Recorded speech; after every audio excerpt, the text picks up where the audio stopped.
All right, let's get right into it. Today, we're jumping into a book that's, well, one of the most powerful, brilliantly written, and honestly most debated books in the entire New Testament, the book of Hebrews. So, if you've ever tried to read Hebrews, you know what I'm talking about. It can feel dense, right?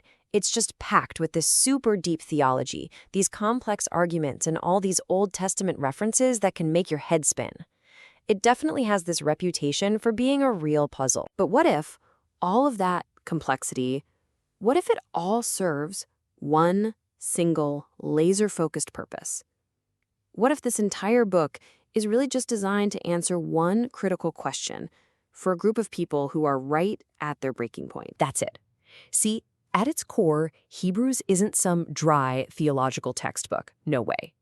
It's a sermon. In fact, the author himself calls it a word of exhortation.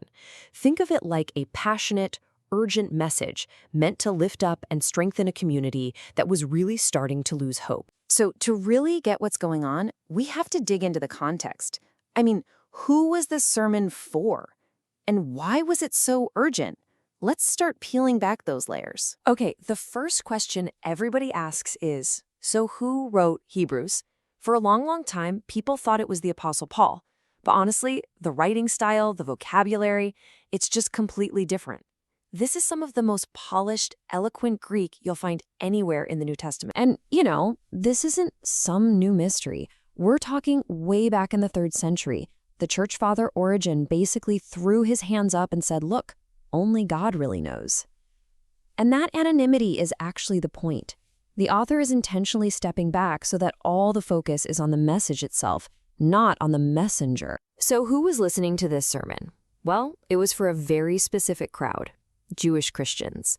These are people who knew the Old Testament inside and out. They grew up on these stories, they understood the sacrificial system, but they were tired. I mean, spiritually exhausted. They'd already been through persecution, they'd lost property, and the constant pressure was just wearing them down. And that temptation to just go back, back to the familiar traditions of Judaism that seemed easier, less costly, it was getting really strong. So strong, in fact, that some of them had just stopped showing up, stopped gathering together. The stakes here are incredibly high. So how do you get through to a community like that? How do you convince them to hang on? Well, the author's strategy is just brilliant. He builds this incredible case, piece by piece, to show that Jesus is better, superior to every single part of their old life, starting with a couple of heavy hitters. First up, angels. Now, for this audience, you have to understand, angels were a huge deal. Jewish tradition said that angels delivered the law of Moses, so the author takes their own scriptures and systematically proves the difference. Look, angels, they're created beings. They're ministering spirits. They worship. But the Son, he's the creator, the heir of all things. He's the one who is worshipped. So here's the knockout punch. If the message that angels delivered was so important, how much more important is the message delivered by the Son himself? All right, next up is Moses. And you can't get bigger than Moses in Judaism, right? The author is careful not to diss Moses. He calls him faithful. But then he makes this tiny but absolutely critical distinction. It's so brilliant. He says Moses was a faithful servant in God's house, but Christ, he's the faithful son over God's house. See the difference?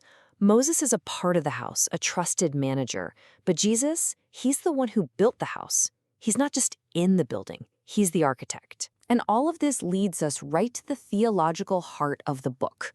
Okay, so Jesus is a better messenger than angels and Moses. Got it. But now the author has to tackle an even bigger issue, proving he's a better priest. And this is where it gets really interesting, because this was a major problem. For this audience, priesthood was all about your family tree. You had to be from the tribe of Levi, a descendant of Aaron, period. But Jesus? He was from the tribe of Judah, the tribe of kings, not priests. So how on earth could he be a priest? For the original readers, this would have sounded like a complete contradiction, a real deal breaker. The solution the author pulls out is just genius. He brings up this figure named Melchizedek. Now, the audience would have known about him from Genesis, but probably hadn't thought about him like this. He's this mysterious priest king who just shows up for a minute. But here's the brilliant part. Melchizedek existed before the whole Levitical priesthood was even a thing. And get this, the great patriarch Abraham, the father of their nation, he paid tithes to Melchizedek. That act alone proved Melchizedek had a higher rank. So the argument is that Jesus' priesthood isn't from Levi, it's from this older, superior order of Melchizedek.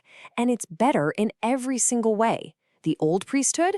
It was based on who your dad was. Christ's priesthood, it's based on a direct oath from God. The old priests? They were mortal, they died. Christ's priesthood, it's eternal. The old priests, they were sinful. They had to offer sacrifices for themselves first. Christ, he's perfect. And maybe most important of all, their sacrifices could never truly make a person feel clean on the inside. But Christ's priesthood, it can save to the uttermost, completely. Okay, so you see the logic, right? A better priest means a better ministry. And a better ministry has to have a better covenant, which is based on you guessed it, a better sacrifice. It all just flows together, one point building on the next. And here the author gives us this incredible metaphor, shadow versus reality. He says that the entire old covenant system, the tabernacle, the laws, all those sacrifices, was like a shadow. It had the right shape, it pointed to something real, but it wasn't the real thing itself. It was the blueprint, not the building, the sketch, not the final masterpiece. Just think about it. How did the old system work? Year after year, on the Day of Atonement, more sacrifices. But the author's point is that the very fact that you had to keep doing it again and again proved it wasn't really working. It didn't solve the sin problem. It was just a yearly reminder of the sin problem. It was this endless, exhausting cycle. And that's where we get the ultimate contrast. Instead of that endless cycle, there's just one single perfect sacrifice, offered once, for everyone, for all time, to deal with sin once and for all. Yeah, this verse right here from chapter 10 just says it all. By that one offering, he has perfected forever those who are being made holy. Think about that. What thousands upon thousands of animal sacrifices could never, ever do, Christ's one offering did. It's done. The work is finished. Okay, so deep breath. Angels, Moses, Melchizedek, covenants. What's the point of all this? This isn't just a theological lecture to prove how smart the author is. No. Every single one of these arguments has been building up to this one thing. A passionate, heartfelt plea to not give up, to keep going. And to really drive this home, in chapter 11, the author takes his readers on this incredible tour of their own family history, what a lot of people call the Hall of Faith. He just lists hero after hero, Abel, Noah, Abraham, Moses, even Rahab. And he shows that the one thing they all had in common was faith. They trusted God's promises and acted on them long before they ever saw the final result. And then he uses this amazing image. He says all these heroes from the past are like a great cloud of witnesses surrounding us. It's like we're runners in a massive stadium, and the stands are filled with every champion of faith who has ever lived. And they're all cheering for us, urging us on, telling us to run our race and not give up. So this is it. This is the whole point. The ultimate takeaway. All that dense theology about angels and Moses and the priesthood, it wasn't just information, it was fuel. It was fuel for perseverance. It was all meant to prove one thing. Jesus is better, his sacrifice is final, his work is enough. So, don't look back, don't drift away, don't give up. Fix your eyes on him and run your race, because the home you're running toward, that city that is to come, is the only thing that's truly real and will last forever. And so this challenge from Hebrews just echoes down through the centuries, right to us.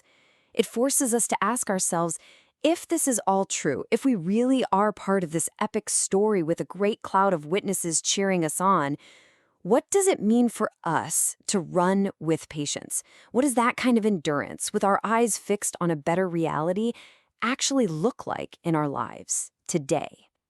That's a question worth wrestling with.